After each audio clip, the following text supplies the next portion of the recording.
Okay, today we're going to start part two. Part two deals with the idea of providence. Providence is a very difficult, subtle, complicated concept. And some think that it's a controversial concept. The situation is so bad that there's a disagreement about whether there's a disagreement or not.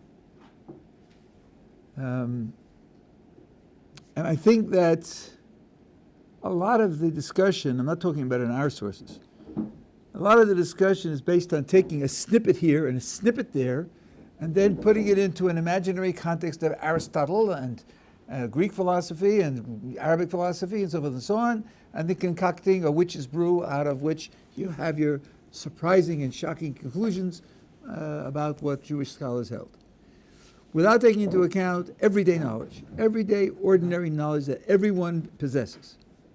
I'm going to read to you what the Ramchal says here, and then I'll start to discuss it in more detail, but it's going to take us a while to get straight on what's going on here. I'm going to translate it myself because, as you have seen, I often don't agree with the translation that's in this book anyway. It's known and clear that every created thing, all the creations, above and below, they were created because the high wisdom saw need for them and benefit for them, for the general goal of the creation. That means nothing's superfluous, nothing's by accident, nothing gets thrown in because we want more variety. Everything that exists because there was a need for it. And all their laws and their processes, interactions, and all the aspects of their nature were dictated and established according to what the highest wisdom saw to be appropriate. Thank you very much. How could you guess I needed it?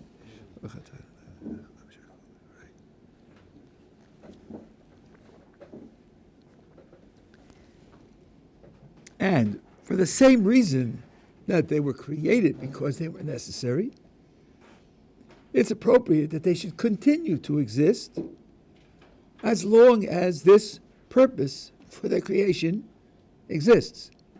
And therefore, now comes the important punchline, one important punchline, and therefore, the Master, blessed be He, who created all of them, will not hold Himself back from managing them, hashkiach, managing them, providence on them, to preserve them in the condition that He wants them to be in.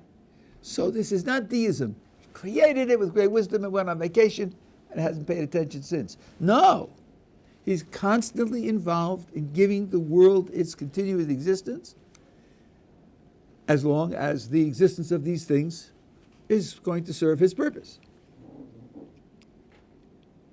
Now, we already said in the previous shar that there's a hierarchy of causes, starting with the highest energies and going down, filtering down to our world.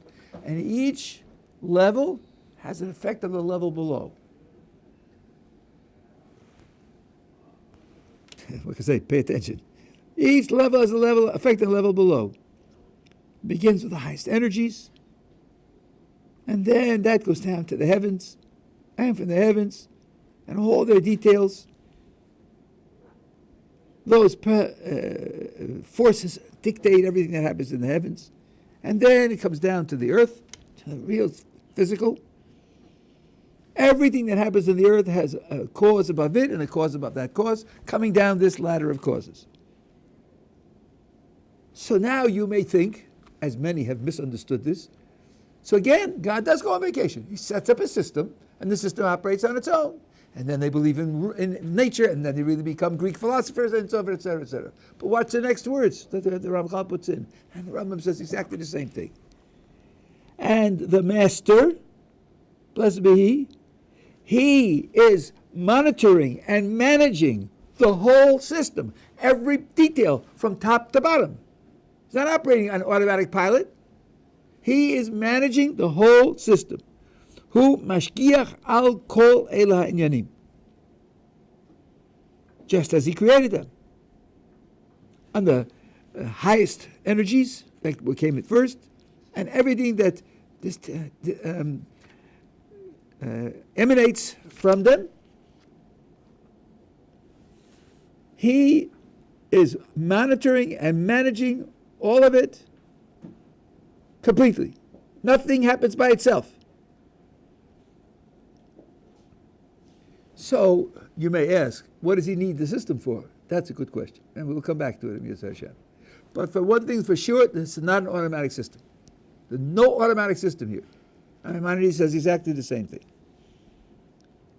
Now he says, however, since the humanity plays a special role in the creation, unlike everything else, we are the purposes of creation, we're the goal of creation, we alone have free will, everything else has its entire existence, nature, and activities dictated by a top to bottom flow, and only a top to bottom flow. And as he said, because we have free will, we have horizontal effects, and also we can have vertical effects, unlike everything else. So our position in this system is quite different from the other things. In order to achieve his perfection. And he can sometimes initiate events other than just being the effect of other causes. So the hashgacha on him, the providence for a human being, is going to be different from the providence for other things, since he plays a structurally different role in the whole system, and the Kodesh Baruch Hu is providentially attending everything in the system, but we play a structurally different role. So the kind of providence that we get is going to be a different kind of providence. Because for us, what providence does in part is to create conditions for us according to our actions. According to what we do, providence will respond by creating various conditions that we have. So if we did one thing, we would get one kind of condition. Then another, we'd get another kind of condition. Mice aren't like that. Clouds aren't like that. Atoms aren't like that. Angels aren't like that. Because all of what they do is dictated by the downward flow. There's no conditionality about it. There's nothing they can do other than what the downward flow causes them to do. There's got to be a flexibility in the providence for man that there isn't in other things. And that means that man's actions are going to be the subject of providence and their consequences. And what he gets from providence is what's appropriate to him according to the actions that he did in detail. And mida keneged mida, you exhibit a certain quality in your orientation to the world, and God responds in a similar way to what your orientation and your priorities, as he's going to mention later on in the book. And this is what doesn't apply to other species. Or minim. Minim are kinds or categories. I shouldn't use the word species. I retract it. There's no word in classical Hebrew for the modern biological concept of species, and even that's not right. I should say concepts, because there are at least 10 different definitions of species in biological work, and they use whichever one's convenient whenever they need it. That's the science of biology. Because there, with respect to other categories of beings, with respect to human beings, each one of the human beings gets a different providence. But with respect to the individuals of other categories, God is committed to maintaining the categories. And the kind of providence that applies to them is only for the purpose of maintaining the categories.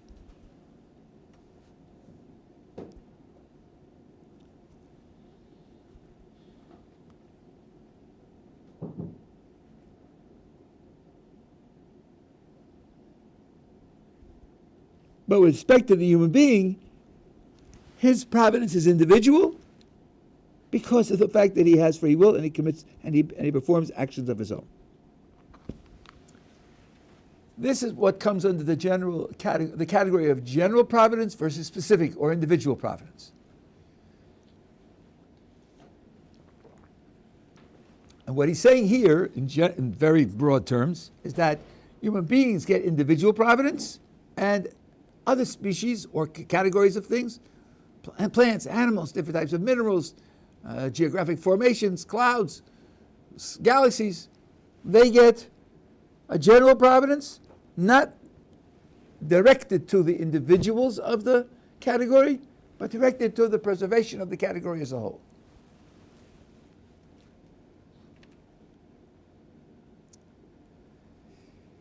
Now, let's try to understand what the difference is between the general and let's say general and individual providence here. Because there's a setup of divine energies which then dictate what happens below them, which ultimately dictates below it everything that happens in detail. The Talmud says a leaf of grass doesn't grow until an angel bangs on it and says grow. Each leaf of grass. Each leaf of grass. So, doesn't that sound like individual providence for the individual leaf of grass? What then does he mean when he says that, no. Individuals of other categories don't get individual providence. Only human beings get individual providence. Now here's the answer. I'm going to tell you now, and I'm going to repeat it a number of times because sometimes there's a lot of resistance to this. When we talk about providence, we can mean one of two very different things. Not entirely different, two very different things. One meaning of the word providence is control and causation. And the other meaning of providence is purpose, goal, value, priority. One is the fact of management, and the other is the goal of the system, the goal of the whole project. And the bottom line is that the control and management and causation for a blade of grass and for an individual squirrel, an individual droplet of rain, is no different from the control and management and causation for human beings. Everything is controlled and managed detail by detail. Nothing is abandoned to blind laws of nature. He said every element in the whole ladder of causation is constantly under God's providence. Doesn't abandon anything. But what's unique about human beings is the purpose for which the providence is exercised. As he just said now. When you ask, when that angel bangs on the head of the blade of grass and says, grow, why does it want that blade of grass to grow? Why? Because that blade of grass will contribute to your lawn. It will contribute to your lawn. Now you may ask, and should ask, this blade of grass? I have 10,000 blades of grass on my lawn. If I didn't have this one, wouldn't I have a lawn of grass? The answer is yes. You would have. So do I need this blade of grass to have a lawn? No, I don't. And indeed, if this one died and a new one sprouted over there, it would be the same thing also. That doesn't mean divine causation doesn't cause this blade of grass to grow. It causes it to grow. The question is, why does it cause it to grow? It causes it to grow so there should be a lawn. Could it have been set up otherwise, that you would have a lawn without this blade of grass? Yes, it could have. Which means that another system of the divine energies giving rise to grass, a different system that would not have caused this blade to grow, and would instead of that have caused that blade to grow, wouldn't have been equally good? The answer is yes. There's no specific divine purpose that this piece of grass should grow, rather than some other blades of grass. That doesn't mean God isn't doing it. That doesn't mean it's accidental. That doesn't mean it's abandoned to the forces of blind nature and God's on vacation. It doesn't follow. It doesn't follow. You have a goal. There are 16 different equally good ways to achieve the goal. The rational person picks one. It doesn't sit like Buridan's ass and say, I can't figure out which way to go, so I'll starve to death. You pick one and you do it. Could you have picked another one? Yes. But you picked this one and you did it. Didn't happen by itself. Human beings aren't like that. Because each human being's life is different. Each human being's actions are different. And therefore, when he responds to the individual human being, it's for the sake of that human being individually. And this can't be avoided. This can't be avoided. One reason, there are many, but one that everyone knows and everyone should take into account. I'm just saying this vehemently because I've seen so many discussions that miss all this stuff out. Reward and punishment is individual, is it not? Isn't each person going to be rewarded and punished on the basis of his personal record of activity? So it's inconceivable that human beings shouldn't have individual profits. Of course they have individual profits. Reward and punishment require it. Other things require it as well. But reward and punishment certainly require it. That's the difference.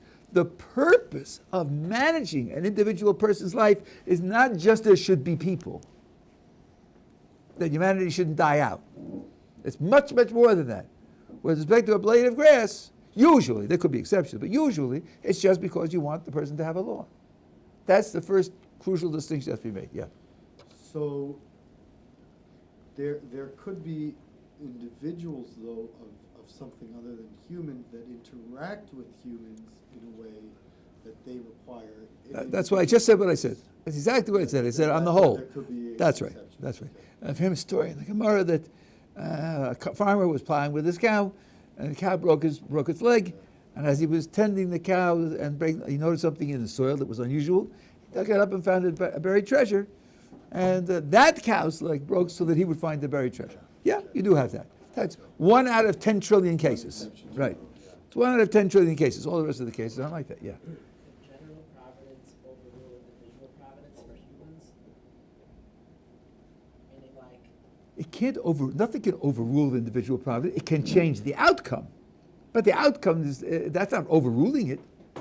The word overrule would mean God would relinquish his individual providence over someone and make him like a cow. That would not be done on the basis of general providence. It could be done on the basis of his bad actions. It would not be done on the basis of general. But don't we say, like, when there's the Shas Gezerah, Hashem is not Mavchim inside of Russia, like during the Holocaust? So there are lots of statements in Chazal. I'll explain to you this one, but I mean, there are lots which we could go through. I don't know how I'm going to read them. When the destroyer is let loose, he doesn't distinguish between the righteous and the wicked. Really? What destroyer is that? Where does that come from? Well, it comes from explicit verses describing the night of the death of the firstborn in Egypt. And the Torah says, you see, you didn't take this into account. Everybody who asks this question doesn't take into account what the verses say. The Torah says, on that night, what should you do? Stay inside. Why should you stay inside? Why not go for a stroll? Beautiful night, full moon, right? Oh no, the destroyer is let loose in the streets. And then when the destroyer is let loose, he doesn't distinguish between the righteous and the wicked. Yeah, but he doesn't come in your house. So you have a way to escape. This is not wild bullets killing people arbitrarily. You're told to stay inside. If you stay inside, you'll be safe. You go outside and you expose yourself to him. No, then it's not going to work. That's not going to help. Because you took it upon yourself to violate the rule. So you're not innocent. You're not innocent. When Gemara expands this, the person puts himself in danger. There's a war going on. He's going hiking in Ukraine. There's a war going on. I'm going for a hike. Leave me alone. I go where I please. Okay. He could be killed in Ukraine, whereas if he went hiking in the Negev desert, he wouldn't be killed. Because he put himself in a place of danger. And you're not supposed to do that. So you have to, and I think, since that's where we learn it from, that has to be typical of all the cases. There's always a way to save yourself by doing what Kodesh Baruch Hu wants you to do at the time. And then you won't be hit. So that's not blind. Contrary, it takes into account whether you're following the rules or not following the rules. Yeah. I mean, the question is how the calculation is made. Okay, that's enough said. At any rate, so I'll give you an example of where this applies one level up. There's, I said the differences between control, management, and causation on the one hand, and purpose on the other hand. Now, when we talk about purposes, there are many different purposes, especially with respect to people. There is a statement that great, righteous, holy people get a kind of providence that no one else gets. No one else gets. And indeed, the Ramban says this in Bereshis, that the righteous people get this providence, and other people are abandoned. They're abandoned to chance. So you take that one Ramban out, and out of context, and you read it, you say, oh, the Ramban believes in chance. He must believe the God's on vacation, and not really controlling the world.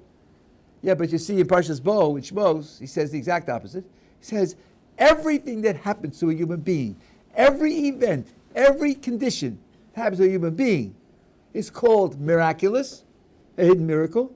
And anyone who denies this has no share in the Torah of Moses. Has no share in the Torah of Moses. You'll tell me, but in Genesis, he himself denied it? No, he didn't. He was talking about a different subject. In Genesis, he's talking about the purpose of protection. Yes, great holy people get protection. And by the way, this is all taken from Maimonides. Those people say that Maimonides is a philosopher, and Nachmanides is a Kabbalist, so they're at war with one another. Absolute baloney. Absolute baloney. Those are all the Maimonides. They get protection. The great righteous people get protection. Vis-a-vis the purpose of protection, only great righteous holy people get that kind of absolute protection, and others are abandoned from protection. They're abandoned from protection. But there are lots of other purposes that providence has than protection. For example, one of them is punishment. Punishment is not reserved only for great, righteous, holy people. Punishment applies quite generally, and certainly to the very bad people it applies. That kind of providence is going on for each individual all the time. So the question is only, what purpose are you talking about versus whether you're talking about control and management and causation, which is another subject altogether. Control, management, and causation are detail by detail for everything. The question is for what purpose. Maimonides says something which I didn't see the Ramchal echo, but he doesn't deny it. There was a great controversy in the medieval times, even tracing back to ancient times, and maybe there's still some controversy about it today, whether categories, groups, classes, species have an existence above and beyond individual animals or individual pencils or individual stars. The categories or groups have their own independent status. That's called nominalism versus realism. But Maimonides says in the guide that controversy has been settled. There are no classes, no categories, no species, no qualities, just individual things. They're just individual objects. Now, if you have a program that you want dogs to survive, a species of dogs, or you want there to be grass, or some other category, how are you going to do it? The only way you can do it is set up a system that operates on individual dogs and operates on individual blades of grass, because that's all there is. But it operates on the individual dogs and individual blades of grass so that there will continue to be dogs and so that there will continue to be grass. Whether this one makes it or that one makes it is not your interest. Not your interest, it's not your goal. So it's caused, and it's caused in detail, but if you ask why this rather than that, the answer can be no reason. It's just arbitrary. Because it makes no difference to the overall goal. So when we talk about providence in general and specific, we're talking about the purpose of providence, not the actual causation. Causation applies detail by detail to every individual. Are we together so far? Okay, this makes a gigantic difference because those people who think that human beings generally are abandoned to general providence feel that God doesn't pay attention to me, God doesn't really care about me because I'm not a great tzaddik, I'm not a great holy person, so then God's indifferent to what happens to me. Absolutely not. Maimonides in the guide makes the following radical, extreme statement. Every pleasure in life down to the most trivial, is a reward for some mitzvah you've done. And every pain, down to the most trivial, is a punishment for something you've done wrong. Every pleasure and every pain. He says, you got a thorn stuck in your finger, you pulled it out. It took 2 seconds. That's a punishment. It's not trivial. It's got divine providence is there. It's a punishment for something that you did. Isn't that individual providence? It's what you did. Because if you did that, that's what you got. So and this is Maimonides, the one who's supposed to believe in blind nature and all the rest. It's just a complete mistake. Now, in this section of the book, he's going to talk about various principles by which providence works. And in particular, he's going to talk about why people suffer. As I remember, he has 8 different principles of why people suffer. And we'll go through them, and maybe we'll talk about some of the ones that he doesn't bring. But, yeah. In what book is written the principles of people suffering? I'm sorry, I'm not getting it. What book is written about the... We're reading now The Way of God by Luzzatto. Yes. We're in part 2. I mean, is the Rambam the one that says about the 8 principles of suffering? No. This one here, the one we're learning, the one we're studying now. Ah, well. Yeah. Chapters 2 and 3, he goes through many reasons why people suffer. And we'll have to take a look at them and understand them. Okay.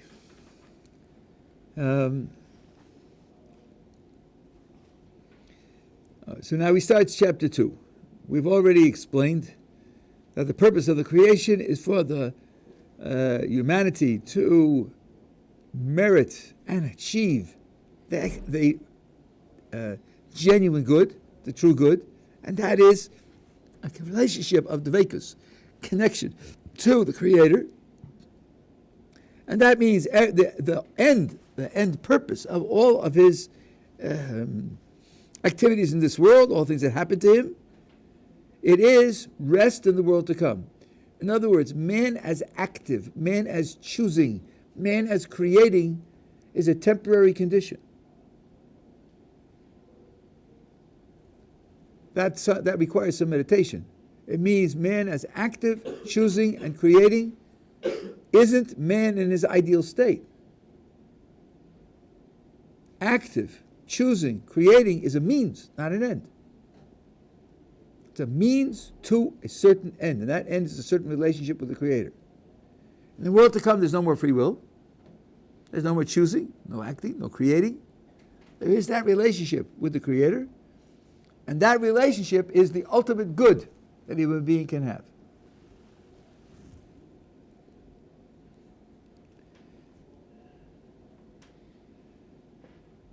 And as he said in the first section, that we should go through first this world where we are able to choose independently, and only afterwards, as a result, come to that ultimate purpose.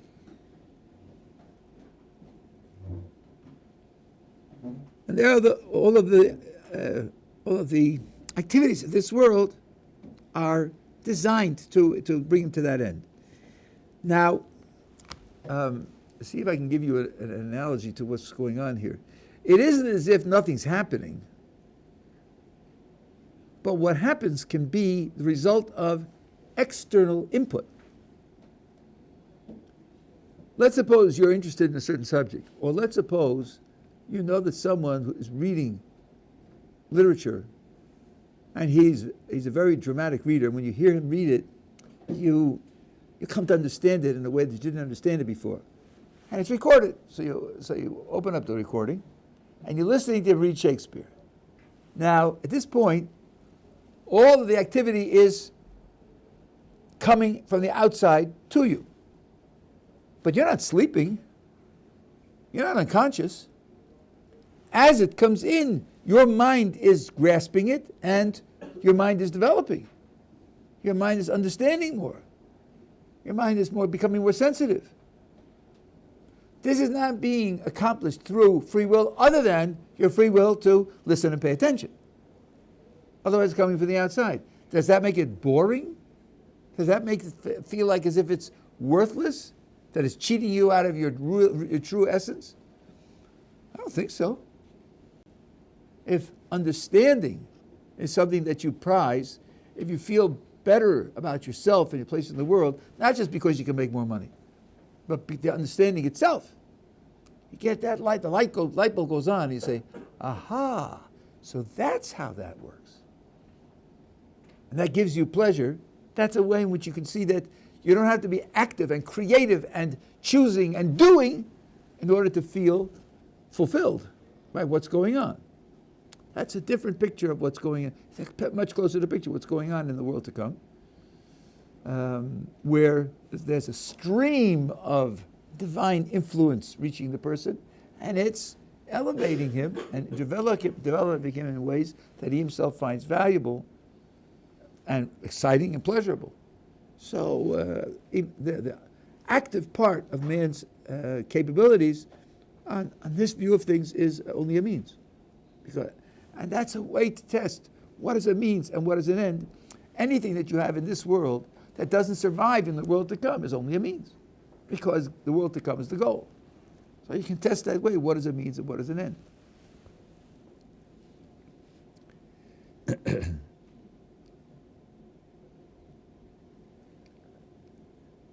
Now, he says that the way in which the world, our activities in this world are going to lead to the world to come is two-dimensional, because there has to be an individual preparation, where the individual is capable of appreciating what's going on in the world to come, and also general, for mankind as a whole. Those are two separate desiderata. We have to describe what the two are and how they're related. The natural thought is, I lived my life, and I should get the result of my activities. As much good as I did, I should be rewarded for. As much evil as I did has to be taken care of, either by my doing tshuva or by being cleansed of the consequences in this world, by suffering, or by in the world to come, and get them. And then I'll live out the results of my lifetime. And each one of us has his own decisions, his own choices, his own history, and each one would get his own follow-up on the basis of his career. Chal doesn't see it that way. In fact, at least 3 times in this book, he speaks about the world to come as kibbutz hashlemim. Kibbutz. I thought a kibbutz was a failed socialistic agricultural community. And they have failed entirely, except for the religious ones. All the other ones are in bankruptcy, and the government keeps them solvent with billions of dollars of free charity. What's this kibbutz hashlemim? Why are they all brought together? Now, formally, you can understand it if we go back to what happened in the Garden of Eden. We talked about this several weeks ago. I'll just review it briefly. In the Garden of Eden, there were 2, sort of. We think of Adam and Chava, Adam and Eve. But it's only 2, sort of, because as it says in chapter 5 of Genesis, Vayikar Shmam Adam. He called their name Adam, not his name. The name Adam embraces the 2 of them together. And when you hear all of the discussions of marriage, where the 2 become like one, that's not a joke. It's not a joke. And in the Kabbalah, everything happens with male and female together. Nothing can happen without a male and female combination. So whether you call it 1 or 2 is an interesting, subtle question. But you have them there, and how they succeeded, our whole existence would not have happened. They would have gone straight into the progression of purification, which leads to the world to come. They failed. In that failed state, the world population was produced. Now, the tradition tells us, thank you very much, the tradition tells us that the souls of people, after they left the Garden of Eden, those souls are splinters of the soul of Adam and Chava together. They're splinters of that original human soul that existed in the Garden of Eden. That fact has a very important, this is in the Midrash actually, it's in the Midrash almost explicitly. That fact is a very important implication for a question that people should ask. Some people actually do ask. Let's see. Adam and Chava were put in the Garden of Eden. They were given a certain challenge. They failed. What's that got to do with me? Why am I living in a degraded world because of their failure? Give me my Garden of Eden. Let me try. Let's see what I'll do better than they. Why should it be passed down to other people the consequences of their failure? This is a question which invalidates some parts of Buddhism who talk that way. And for them, karma is for a subsequent soul and not you. Why should that be? And the answer is, it isn't, because we were all there. We were all there and we all participated in that decision because we are splinters of that original soul. We all participated and we're living out the consequences of our own participation in that failure. So it isn't unfair. It's very natural. And since our world is designed in such a way as to repair that failure, it's a wonderful opportunity for us as well because we were part of that. Now, the picture then is there was a unified soul. The failure took place. Splinters are now moving in the world independently, and each one is conquering some particular part of the human challenge, but it's artificial. Our situation is an artificial situation because we're only splinters of one soul. Then, says the Ramchal, in the world to come, we're going to be reunited into a single soul. Because that's where we started from. The goal was not to have billions and billions of different souls splintered off. The goal was to have a single human reality. Multifaceted, yes, but a single human reality. Then the kibbutz becomes very natural. The kibbutz becomes very natural when you describe what has to happen in this stage of history. For the sake of that stage to take place, there are two things that have to happen. Each of the pieces have to be improved or perfected so that they can merit participation in the old world to come. And then something has to happen with the organization of the whole so that it can be reintegrated into one. The two separate desiderata. And the Ramchal is going to talk about the two of them. Now, as he will say, but I want to put it in here because it completes the picture that I'm describing. He says, as we read in the second chapter, in the first part, when you have free will, a free will is a choice between either the soul operating on its own principles and forcing the body to participate, to comply, and then, as a result, the soul gains strength and elevates itself, and it pulls the body along with it, which is elevated with it, to the ultimate point where the body becomes so elevated and so purified that it too qualifies to go into the world to come with the soul. For the Ramchal and all the Kabbalists, the body goes in with the soul, unlike the Rambam and others, but the body goes in, but it's transformed in certain ways. That's one side. The other side of choice, the bad choice, is where the soul relinquishes control of the body. It allows the body to operate on its own, without control, without management, without direction. And then the body, being wild, does what it wants, which very often is something that's destructive. And then the body strengthens its wildness, strengthens its attachment to the material, the physical, and he says, drags the soul down with it, pollutes it, darkens it, despiritualizes it.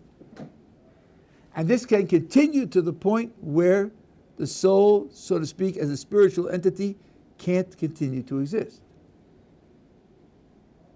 And such a person, where the body has transformed the soul because the soul decided to allow it to operate independently, all decision with the soul, and ultimate power is with the soul. There's no struggle of the body against the soul. This body can't struggle against the soul. It can motivate in a different direction, but it can't overpower the soul. That's inconceivable. But the soul can decide to allow the body to function on its own.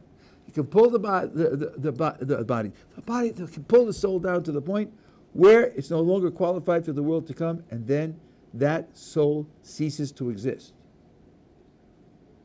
Souls can cease to exist. That's what he says in this sefer. This is very controversial. Maimonides says exactly the same thing, word for word. Nachmanides says that's impossible because of the way God set up the world. Doesn't happen. Souls are never destroyed. The Ramchal himself in other Sfarim says it doesn't happen. I've asked people about the contradiction in the Ramchal about this subject. No one has given me an answer, whether he had two opinions, whether it's not really a contradiction, whether he changed his mind. I haven't been able to get any answer. Maybe you know people that I don't know. You could ask them. I would love to have a good description of what his positions are on this subject. But in this sefer, he says at least 3 times that a soul can be lost. How can a soul be lost? What does it mean that a soul should become despiritualized? What does that mean? Well, it means something like this. One of the things that the soul does, or at least part of the soul, is manages the life of the body. There's an element in the soul which contributes actual life rather than death to the body, and manages its development, and manages its functions. So there's something inherent, and Maimonides says exactly the same thing. And the soul, there's something inherent in the soul that's bodily oriented. Then there are other elements in the soul which are oriented more upwards, to spiritual. The question is, which is dominant? Which is occupying the activity of the soul more? The elements are all there, but just like with the human ability, it can atrophy if you don't exercise it. Any ability can atrophy if you don't exercise it. So it comes to the point where the elements of the soul that are involved with the body become dominant because they're the ones that are being activated. They're the ones that are being utilized, and the others become more and more attenuated, thinner, less active, less powerful, to the point where the focus of the soul becomes overwhelmingly physical. Now, in the world to come, there's nothing like the physicality in this world. Nothing. So it's it's something like a person who will say, I think I've got a raw deal, a really raw deal, because we were promised a free concert. Everybody, and there's seats in the and everybody's there, and I'm there also, but I can't hear anything. I said, well, why can't you hear anything? Because I poked out my eardrums.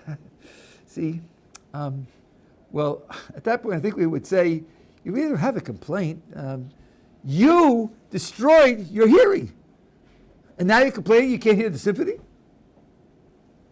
A person whose actions cause a physical focus of his soul to the point where the soul has no sensitivity for spirituality can't be invited into the world to come. There's nothing there for it to have.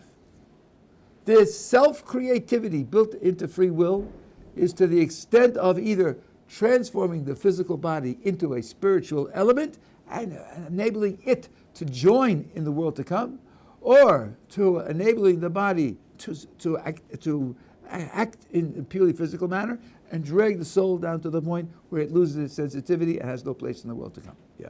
Would that be what, like a Derech or a demon is?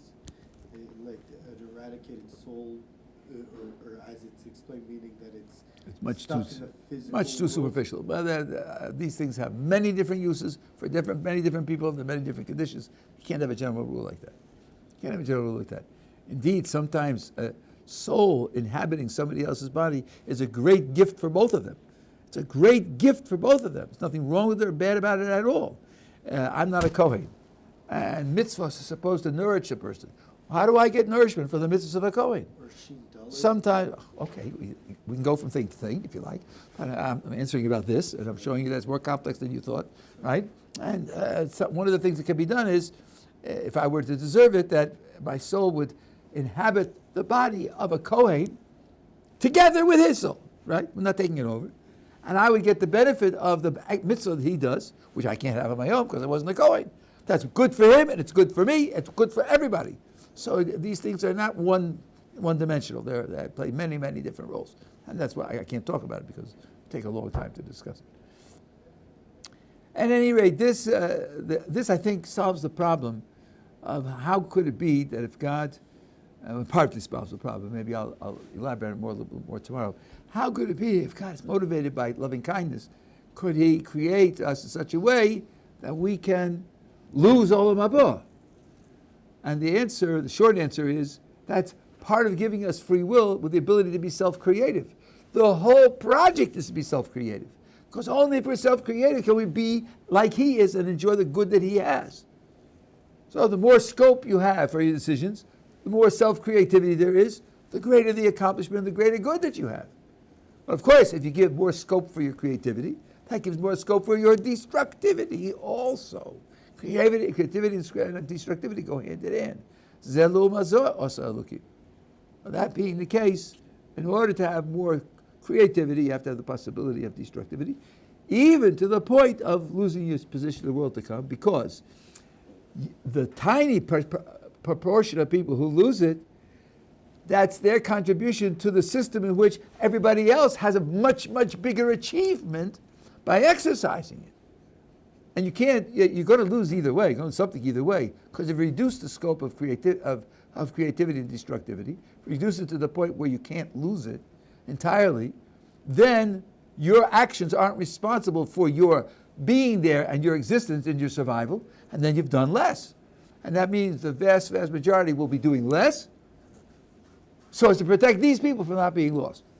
So there's a loss either way. Kodesh Baruch Hu decided, according to this Shita, Kodesh Baruch Hu decided that the loss of some people not making it is smaller than the loss of everyone not being on the basis of his own decisions. That's why he balanced it. That's one way to explain why it is possible to lose a place in the world to come by your own actions. Okay, that's the beginning. There's a lot to do here in terms of providence.